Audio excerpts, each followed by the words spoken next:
Hey, Goddess Garden Book Chat family. It's 11 Goddess, and I want to welcome you back to the garden. This episode is brought to you by our chat squad.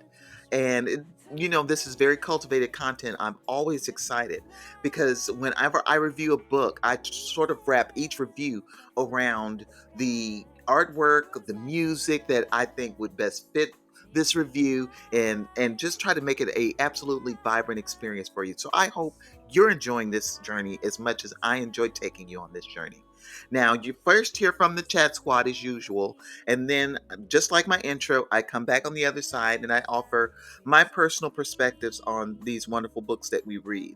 Now, up next, we're going to enjoy a review of Servant of the Bones by Anne Rice, narrated by Michael Pritchard. Now, this particular Anne Rice read is a deviation from her Vampire Chronicles and the Lives of the Mayfair Witches. So if you've been a fan of those two journeys and you haven't stepped away to really check these out, I would encourage you to do so.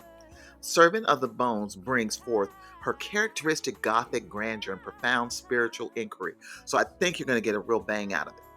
The novel, that's narrated beautifully, offers a mesmerizing yet darkly introspective tale that, while not directly tied to the vampires or witches, shares thematic resonances. And I think that's a part of her larger universe. So that's always a treat. I would love for you to stay throughout the video, get the rating, and share that in the comments. I'd love to hear from you. And please make sure you subscribe so that you don't miss any of our upcoming shows.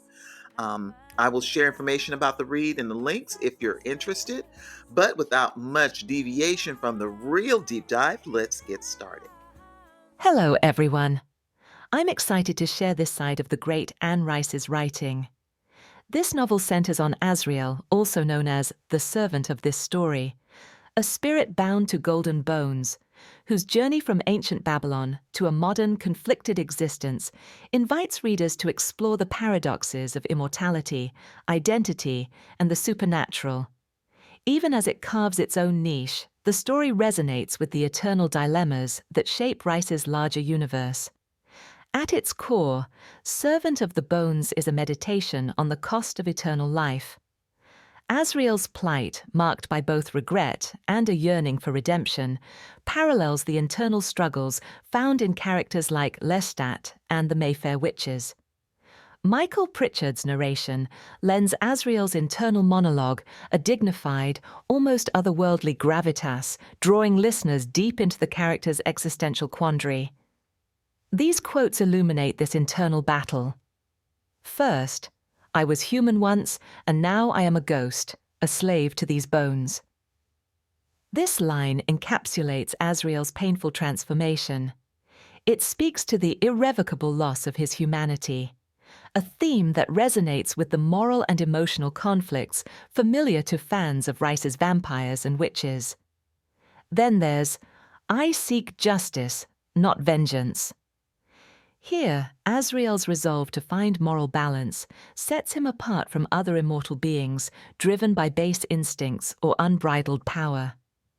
His pursuit of justice is a subtle nod to the complex interplay between fate and free will that underpins much of Rice's storytelling. The narrative intricately weaves together history, mysticism, and personal introspection.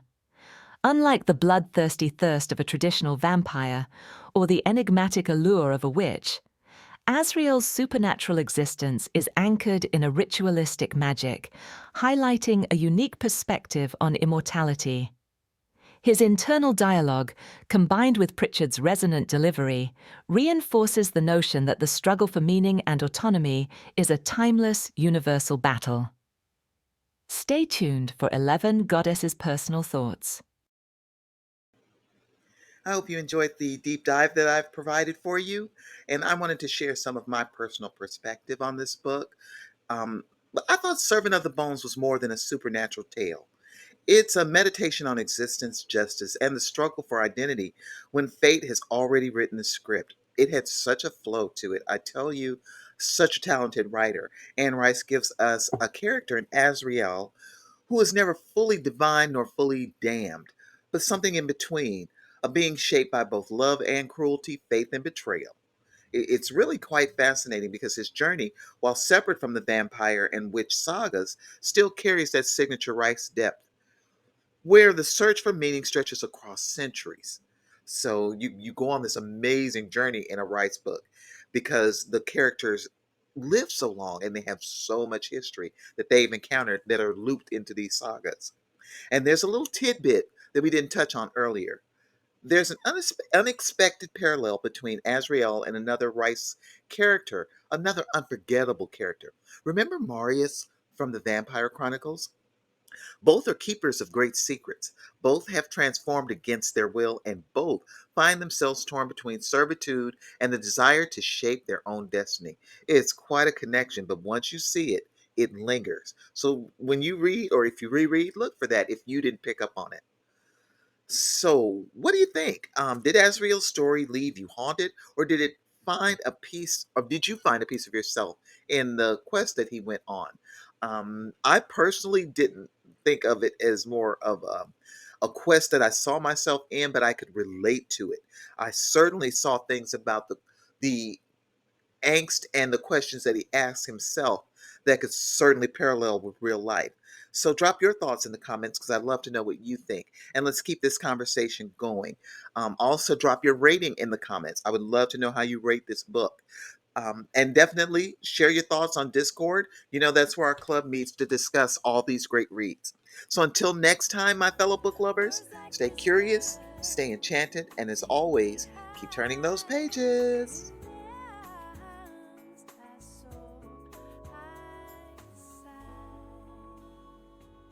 Characters come alive for me. In their lives I feel so free, bound by the rhythm of their tale. In every line I set my sail, imagination's bound to see. This is where I long to